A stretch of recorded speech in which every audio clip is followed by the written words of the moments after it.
Hello students, कैसे हैं आप सब। उम्मीद करता हूं आप सभी अच्छे होंगे और मेरे वीडियोस का इंतजार कर रहे होंगे। इससे पहले मैंने आपको खनिज संसाधनों से जुड़ा हुआ एक वीडियो प्रोवाइड करा दिया है जो कि लिमिटेड वीडियो था। उसके आगे का पार्ट 2 वीडियो आज मैं आपको दे रहा हूं। आपको बता देना चाहता हूं, अगर वीडियो आपको पसंद आ रहे हैं तो वीडियो को लाइक करें, चैनल को सब्सक्राइब करें और वीडियो को शेयर करना ना भूलें। वीडियो को अंत तक जरूर देखिएगा क्योंकि परीक्षा के लिहाज से बहुत ही उपयोगी होने वाला है। आपके UPSC, UPPSC exams, PCS exams, SSC, multitasking staff से जुड़े हुए कई सारे प्रश्न इस टॉपिक से पूछे जाते हैं। तो इसलिए इसको आप ज्यादा से ज्यादा शेयर करें अपने मित्रों को, अपने सहयोगियों को, और इस वीडियो को बहुत ही बारीकी से देखें। पेन और पेपर लेकर के बैठ जाइए और जरूरी पॉइंट्स, इंपॉर्टेंट पॉइंट्स नोट करते जाइए। तो शुरू करते हैं आज का वीडियो। मेरे साथ मैं हूं दीपेंद्र, आपका स्वागत करता हूं अपने चैनल जीएस विद दीपेंद्र में। प्रमुख धात्विक व अधात्विक खनिज। कुछ प्रमुख धात्विक व अधात्विक खनिज निम्नलिखित हैं। नंबर 1, लौह अयस्क यानी कि आयरन ओर। इसको क्या कहते हैं? आयरन ओर्स के नाम से भी जानते हैं, आयरन ओर। लौह अयस्क यानी आयरन ओर को लोहे के अंश के आधार पर 4 वर्गों में विभाजित किया जाता है। यानी लौह अयस्क को 4 वर्गों में विभाजित किया जाता है, ये आप नोट कर सकते हैं। Number 1, magnetite. मैग्नेटाइट Fe3O4 यानी कि फेरस ऑक्सीटाइट या मैग्नेटाइट भी बोल सकते हैं। यह सर्वोत्तम किस्म का लौह अयस्क होता है जिसमें लोहे के मात्रा लगभग 72% होती है। इसमें वाष्प की मात्रा सबसे कम पाई जाती है और इसका रंग काला होता है। कैसा रंग होता है? काला। तो मैग्नेटाइट से रिलेटेड आप जो जरूरी पॉइंट था कि मैग्नेटाइट का कलर कैसा दिखता है, इसका रंग काला होता है। इसमें लोहे की मात्रा 72% होती है। इसमें वाष्प की मात्रा सबसे कम पाई जाती है और यह सर्वोत्तम किस्म का लोहा माना जाता है। Number 2, haematite. हेमेटाइट Fe2O2 यह लोहे का सबसे महत्वपूर्ण स्रोत है। इसमें लोहे का 70% तक अंश होता है। ठीक है। लिमोनाइट। Limonite 3Fe2O2 3H2O। जब यहां H2O ऐड हो गया यानी इसमें वाष्प की मात्रा पाई जाती है। इसमें धातु का 60% अंश रहता है। इसका रंग पीला होता है। कैसा रंग होता है इसका? पीला होता है। ठीक है। और सिडेराइट। सिडेराइट लौह अयस्क का सबसे निम्न कोटि का अयस्क होता है जिसमें लोहे का अंश 48% होता है। तो इस तरीके से आप इसको याद कर सकते हैं परसेंटेज के हिसाब से। सबसे सर्वोत्तम लोहा जो है वो मैग्नेटाइट है। नंबर 2 हेमेटाइट है। सर्वोत्तम, ये महत्वपूर्ण स्रोत में से एक आता है। और नंबर 3 लिमोनाइट। लिमोनाइट का रंग पीला होता है और इसमें लोहे का 60% अंश पाया जाता है। सबसे निम्न कोटि का लोहा सिडेराइट होता है जो कि 48% इसमें धातु का अंश पाया जाता है। इसके बाद में वाष्प होती है या यूं कहें इंप्योरिटी मिली होती है। तो लौह अयस्क को 4 भागों में डिवाइड किया जाता है: मैग्नेटाइट, हेमेटाइट, लिमोनाइट और सिडोराइट। हेलो,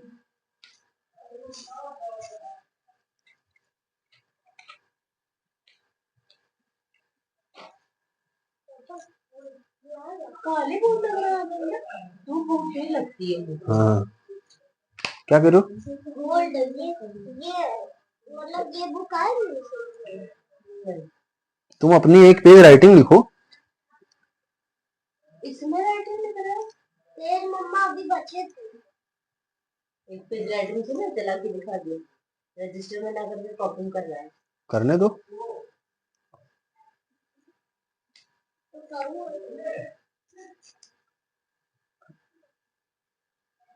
स्टूडेंट्स, अभी तक आपने समझा कि लौह अयस्क के कितने भाग होते हैं। अब आप समझेंगे कि लौह अयस्क को कितने देशों में आयात और निर्यात किया जाता है। तो समझते हैं कि वितरण एवं उत्पादन। तो वितरण एवं उत्पादन विश्व का 90% से भी अधिक लौह अयस्क सोवियत रूस, भारत, संयुक्त राज्य अमेरिका, ब्राजील, दक्षिण अफ्रीका, फ्रांस एवं ऑस्ट्रेलिया में संचित है, यानी कि जमा है, इकट्ठा है।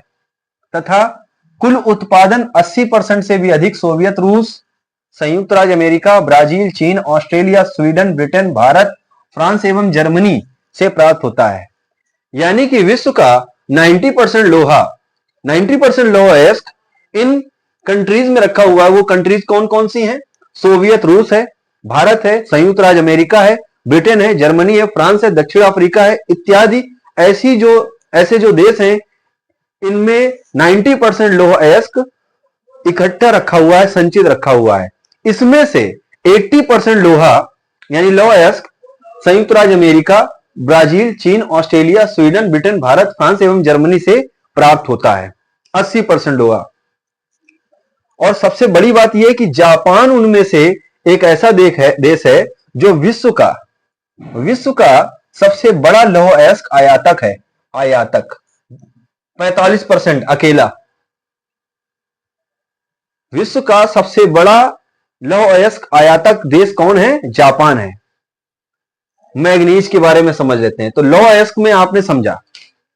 अब मैग्नीज का प्रयोग मुख्यतः लौह इस्पात एवं शुष्क बैटरियों के निर्माण में किया जाता है। इसके अलावा इसका प्रयोग रासायनिक एवं कांच उद्योगों में भी होता है। भारत, ब्राजील, दक्षिण अफ्रीका, गैबन, घाना एवं जायरे मैग्नीज के प्रमुख निर्यातक देश हैं। संयुक्त राष्ट्र अमेरिका या संयुक्त राज्य अमेरिका मैग्नीज का सर्वाधिक महत्वपूर्ण आयातक देश है। तो लौह अयस्क के वितरण एवं उत्पादन के बारे में समझा, मैग्नीज के वितरण एवं उत्पादन के बारे में समझा। कौन से देश इसके ज्यादा बड़े निर्यातक हैं? तो मैग्नीज का सबसे बड़ा निर्यातक देश कौन है? संयुक्त राज्य अमेरिका है। और मैग्नीज का प्रयोग किस लिए किया जाता है? मैग्नीज का प्रयोग बैटरियों को बनाने के लिए, लौह इस्पात में इसका प्रयोग किया जाता है, शुष्क बैटरियों को बनाने में भी इसका यूज किया जाता है। इसके अलावा इसका प्रयोग हम कांच वाले उद्योग में भी करते हैं और रासायनिक उद्योगों में भी करते हैं। इनमें सबसे बड़े अगर हम देखें तो भारत, ब्राजील, दक्षिण अफ्रीका, गैबन, घाना एवं जायरे प्रमुख निर्यातक देश हैं। संयुक्त राज्य अमेरिका मैग्नीज का सर्वाधिक महत्वपूर्ण आयातक देश है, ना कि निर्यातक। क्या है? आयातक देश है। ठीक है। अब आइए समझ लेते हैं मैग्नीज उत्पादक देश में प्रथम, द्वितीय, तृतीय यानी फर्स्ट, सेकेंड, थर्ड पर कौन कौन से देश हैं जिनके पास भंडारण क्षमता के हिसाब से, और कौन आयातक या निर्यातक देश हैं उनसे हम समझ लेते हैं। तो उत्पादन क्रम है, यह भंडारण क्षमता को दिखा रहा है और कौन से देश इस भंडारण क्षमता में सबसे ज्यादा हैं उनके बारे में समझते हैं। तो प्रथम स्थान पर भंडारण क्षमता में अगर हम देखें मैग्नीज का उत्पादक देश है दक्षिण अफ्रीका, जिसके पास भंडारण क्षमता ज्यादा है। लेकिन और देश भी उत्पादक क्षेत्रों में नाम भी उसका पहले नंबर पर है, तो भंडारण क्षमता में भी सबसे पहले नंबर पर है और उत्पादक देशों में भी सबसे पहले नंबर पर है। नंबर 2 यूक्रेन, मैग्नीज का सबसे ज्यादा भंडारण क्षमता रखने वाला दूसरा स्थान रखने वाला देश है, जबकि दूसरे नंबर पर चीन ऐसा देश है जो कि मैग्नीज को उत्पादन करता है। ठीक है। ब्राजील तीसरे नंबर का है और ऑस्ट्रेलिया तीसरे नंबर का सबसे उत्पादक देश बना हुआ है। तो फर्स्ट, सेकेंड, थर्ड अगर उत्पादन देश आएंगे तो दक्षिण अफ्रीका, चीन और ऑस्ट्रेलिया है। ठीक है। इसके बाद लौह अयस्क उत्पादक देश के बारे में समझे तो इसमें 5 रूपों में इसको डिवाइड किया गया है कि पहले, दूसरे, तीसरे, चौथे और 5वें स्थान पर भंडारण क्षमता के हिसाब से और उत्पादक क्षमता के हिसाब से देशों के नाम आप लोग याद कर लीजिए, पेपर और पेन से नोट कर लीजिए, जैसा कि मैंने वीडियो के स्टार्टिंग में आपको बताया था।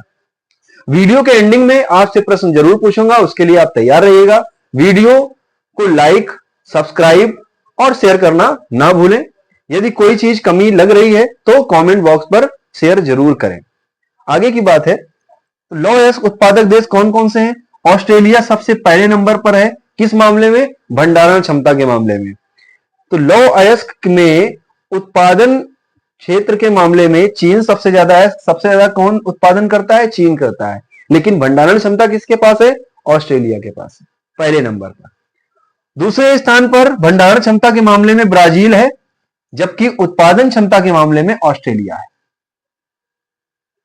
नंबर 3 पे भंडारण क्षमता के मामले में रूस है, जबकि उत्पादन क्षेत्र के मामले में ब्राजील है। इसी प्रकार चौथे नंबर की श्रेणी में अगर आ जाए तो चीन भंडारण क्षमता में सबसे ज्यादा है चौथे नंबर पे, और भारत इसका प्रमुख उत्पादक देश है चौथे नंबर में। और पंचम स्थान यानी पांचवें स्थान में भारत में इसका सबसे ज्यादा लौह अयस्क का भंडारण क्षमता है, जबकि रूस का अगर देखें तो पांचवें नंबर पे उत्पादन देश ये कहलाता है। तो आप इस तरीके से इसको याद कर सकते हैं कि भंडारण क्षमता के हिसाब से ऑस्ट्रेलिया पहले नंबर पे, ब्राजील दूसरे नंबर पे, रूस तीसरे नंबर पे, चीन चौथे नंबर और 5 नंबर पे भरा जाता है। यानी कि उत्पादन के क्षेत्र के मामले में नहीं, भंडारण क्षमता के मामले में। तो भारत की अगर बात करेंगे तो 5वें स्थान पे आता है, जबकि उत्पादन क्षेत्र के मामले में भारत चौथे नंबर पर आता है। ठीक है, तो बहुत आसान है। लौह अयस्क के उत्पादन क्षेत्र के मामले में भारत चौथे नंबर पर आता है, जबकि भंडारण क्षमता के मामले में 5वें नंबर पर आता है। लौह अयस्क के उत्पादन क्षेत्र के मामले में सबसे पहला नंबर चीन का है, और भंडारण क्षमता के हिसाब से सबसे पहला नंबर ऑस्ट्रेलिया का है। तो ये चीज आपको समझ में आ गई होगी। इस वीडियो में अभी और भी है, कहीं मत जाइए, एंडिंग तक देखिए। और मैंने कहा है वीडियो के एंडिंग में आपसे प्रश्न जरूर पूछूंगा, उसके लिए तैयार रहिएगा। लौह अयस्क और मैग्नीज के बारे में समझा, अब आइए समझते हैं तांबा। तांबा क्या है? तांबा क्यूप्राइट, पायराइट, मैलाकाइट एवं कैम्कोसाइट तांबा के प्रमुख अयस्क हैं। इनको आप पेपर और पेन लेकर के राइट करते जाइए। जस्ते के साथ तांबे को अगर मिला दिया जाए तो पीतल बनता है, जबकि टिन और एल्यूमिनियम को मिला दिया जाए तो कांसा यानी ब्रॉन्ज बनता है। ठीक है, इसका वितरण एवं उत्पादन संयुक्त राज्य अमेरिका, चिली, भूतपूर्व सोवियत संघ जिसको आज रूस कहते हैं, कनाडा, जायरे एवं जाम्बिया तांबा के महत्वपूर्ण उत्पादक देश हैं। तो ये उत्पादक देश समझ लिया आपने। विश्व व्यापार Chile, Zambia, Canada, Zaire, Mexico, Yugoslavia आदि तांबे के महत्वपूर्ण निर्यातक हैं, जबकि संयुक्त राज्य अमेरिका, पश्चिमी यूरोपीय देश, जापान आदि तांबे के आयातक हैं। अगर हम विश्व व्यापार को समझें तो Chile, Zambia, Canada, Zaire, Mexico, Yugoslavia आदि तांबे के महत्वपूर्ण निर्यातक हैं, जबकि संयुक्त राज्य अमेरिका, पश्चिमी यूरोपीय देश, जापान आदि तांबे के आयातक हैं। अब आइए समझ लेते हैं तांबा के जो आयातक देश हैं उनमें उत्पादन क्रम के अनुसार भंडारण क्षमता में पहले से तीसरे स्थान तक कौन से देश हैं, जबकि उत्पादन क्रम के अनुसार उत्पादन क्षेत्र के मामले में पहले से तीसरे स्थान पर कौन से देश हैं। तो चिली को अगर हम समझें, चिली भंडारण क्षमता में प्रथम स्थान पर है, ऑस्ट्रेलिया द्वितीय स्थान पर है और पेरू तृतीय स्थान पर है। उत्पादन क्षेत्र के मामले में देखें तो चिली भंडारण क्षमता के मामले में पहले स्थान पर है और उत्पादन क्षेत्र के मामले में भी यानी पहले स्थान पर है। पेरू द्वितीय स्थान पर है और चीन तीसरे स्थान पर है। तो आपने इस वीडियो में लौह अयस्क, मैग्नीज और तांबे के वितरण और उत्पादन के बारे में समझा।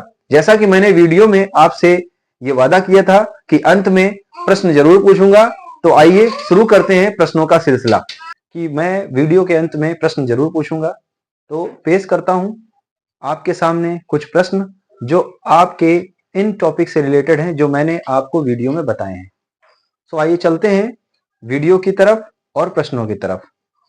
तो सबसे पहला प्रश्न दिख रहा है, कौन सा देश विश्व का सबसे बड़ा लौह अयस्क आयातक है?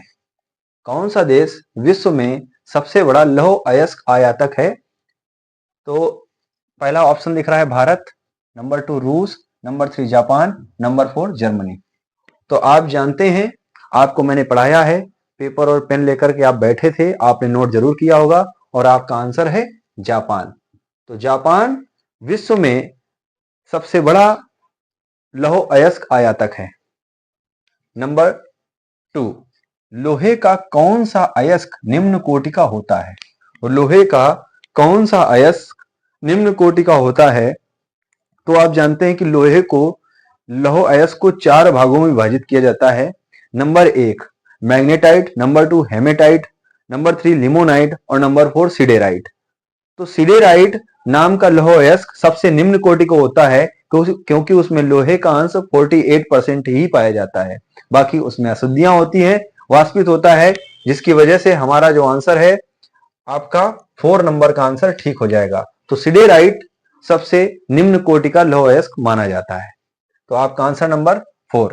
प्रश्न नंबर 3, इनमें से किस धातु के द्वारा लौह इस्पात एवं शुष्क बैटरियों का निर्माण होता है? इनमें से यानी कि लोहा, तांबा, मैग्नीज और जस्ता। तो इनमें से कौन सी ऐसी धातु है जिसके द्वारा लौह इस्पात एवं शुष्क बैटरियों का निर्माण होता है? तो आप जानते हैं कि लोहे का ऐसा कोई, जब मैंने आपको ये टॉपिक एक्सप्लेन किया था, तो लोहे से लौह इस्पात और शुष्क बैटरियों का निर्माण नहीं होता है। नंबर टू तांबा। तांबा से आप देख रहे हैं, तांबा को निम्नलिखित धातुओं में मिलाया जाता है, जिसमें एक जस्ता बनता है या आपका पीतल बनता है।